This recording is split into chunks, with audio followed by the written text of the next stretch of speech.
Hi cinema lovers, உங்கள் எல்லாருக்கும் வணக்கம். ஜாலி ரிவ்யூவில் இப்போ நம்ம பார்க்க போகிற படம் குட் பேட் அக்லி.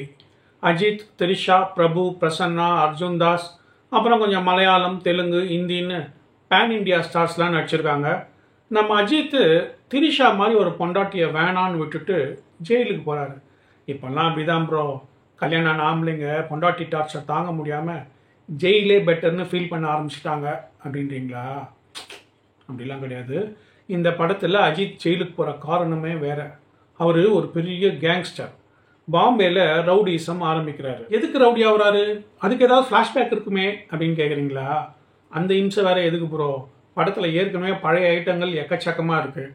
பாம்பேயில் ரவுடிசம் ஆரம்பித்து கொரோனா வைரஸ் மாதிரி ஒவ்வொரு நாடாக பரவி பல பாதிப்புகளை ஏற்படுத்துகிறாரு. உலக நாடுகளில் இருக்கிற பெரிய பெரிய ரவுடிங்கள்லாம் இவரை பார்த்தாலே ஒதுங்கி ஓரமாக போகிற அளவுக்கு ஒரு பெரிய ரவுடியாக ஃபார்ம் ஆகுறாரு. அவங்க மனைவி திரிஷாவுக்கு தான் ஒரு கேங்ஸ்டரோட மனைவியாவோ தன்னோட மகன் ஒரு கேங்ஸ்டரோட மகனாவோ இந்த சமூகத்தில் தெரியறது பிடிக்கல. அதனால் அஜித்தை போலீஸில் சரண்டர் ஆக சொல்கிறாங்க.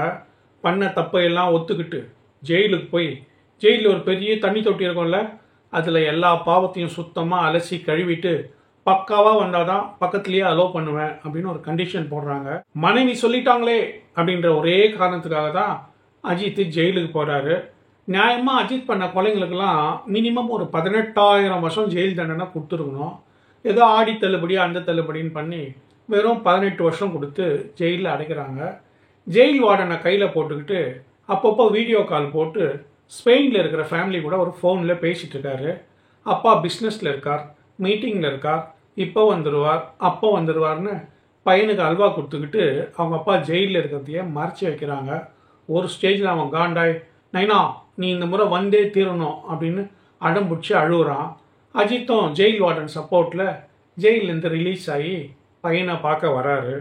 ஆனால் இவர் வர நேரம் எந்த கெட்ட பழக்கமுமே இல்லாத அவரோட பையனை போதை மருந்து வச்சிருந்தோம் அப்படின்னு ஒரு கேஸை போட்டு உள்ளே தள்ளுறாங்க. பிறந்த அன்னைக்கே பிள்ளைய பிரிஞ்சு ஜெயிலுக்கு போன ஒரு அப்பா 18 வருஷம் கழிச்சு அந்த பிள்ளைய பார்க்க வரும்போது அந்த புள்ள ஜெயிலில் இருந்தால் அந்த அப்பாவோட மனசு என்ன பாடுபடும்? அவ்வளோ ஒன்றும் எமோஷனாக இல்லையா? இந்த ஒரு எமோஷனை நம்பி தான் இந்த படத்தையே பண்ணியிருக்காங்க.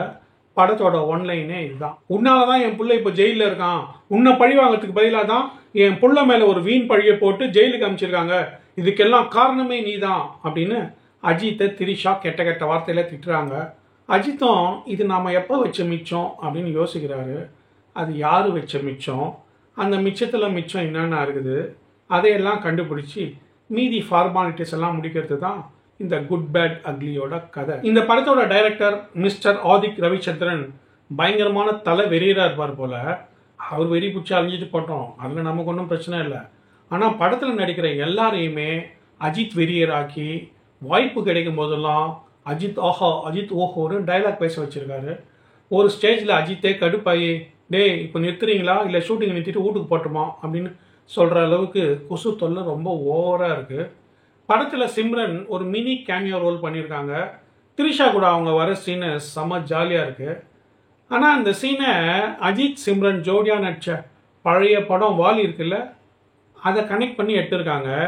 எனக்கு என்ன சந்தேகம்னா, இப்போ அஜித் கட் அவுட்டுக்கு பால் ஊற்றுற ஃபேன்ஸ்லாம் வாலி படம் ரிலீஸ் ஆகும்போது பிறந்தே இருக்க மாட்டாங்க. அவங்களுக்கு இந்த சீன் எப்படி கனெக்ட் ஆகும்? இந்த மாதிரி படங்களுக்கு வில்லன்ஸ் ரொம்ப ஸ்ட்ராங்காக இருக்கணும். இந்த படத்தில் அர்ஜுன் தாஸ் டபுள் ஆக்ஷன் இருந்தாலும் அவ்வளோ பவர்ஃபுல்லாக தெரியல. சரி, மெயின் வில்லன் ஜாகி ஷெராஃப் வந்து அஜித்துக்கு டஃப் ஃபைட்டு கொடுப்பாரு அப்படின்னு பார்த்தா இந்த படம் ஷூட்டிங் நடக்கும்போது அவர் ஏதோ ஹாஸ்பிட்டலில் அட்மிட் ஆகி ஐசியூவில் இருந்திருப்பார் போல். ஆம்புலன்ஸில் படுக்க வச்சு கூட்டிகிட்டு வந்து நடிக்க வச்சு திரும்ப பத்திரமா எடுத்துகிட்டு போய் விட்டா மாதிரி தெரியுது. அப்பப்போ ஆக்சிஜன் வச்சுக்கிற மாதிரி லாஃபிங் கேஸை அவர் வாயிலே வச்சுக்கிறாரு. நமக்கு தான் நம்ம வாயில் அடிச்சுக்கிறதா இல்லை இந்த மாதிரி சீனை யோசிக்கிறவங்க வாயில் அடிக்கிறதா அப்படின்னு ஒரு குழப்பமாக இருக்குது. எப்படியும் அஜித் எல்லா பிரச்சனையும் தீர்த்துருவார் அப்படின்னு படம் பார்க்குறவங்க பாப்கார்ன் விற்கிறவங்க எல்லாருக்குமே தெரியும். ஆனால் அதை எப்படி பண்ணுறாரு அதில் தான் கிக் இருக்குது. இந்த படத்தில் அந்த கிக்கு கொஞ்சம் கம்மியாக இருக்குது. படத்தில் அஜித் அடிக்கடி வில்லன்களுக்கு காட் பிளஸ் யூ சொல்கிறாரு. அது வில்லன்களுக்கு மட்டும் இல்லை, படம் பார்க்குற நம்மளுக்கும் தான். ஓகே ஃப்ரெண்ட்ஸ், இந்த வீடியோ பார்த்ததுக்கு ரொம்ப தேங்க்ஸ். இந்த வீடியோ உங்களுக்கு பிடிச்சிருந்தா லைக் பண்ணுங்கள், ஷேர் பண்ணுங்கள், சப்ஸ்கிரைப் பண்ணுங்கள். வீடியோ எப்படி இருந்ததுன்னு உங்கள் கமெண்ட்டில் போடுங்க. அடுத்த வீடியோவில் பார்ப்போம்.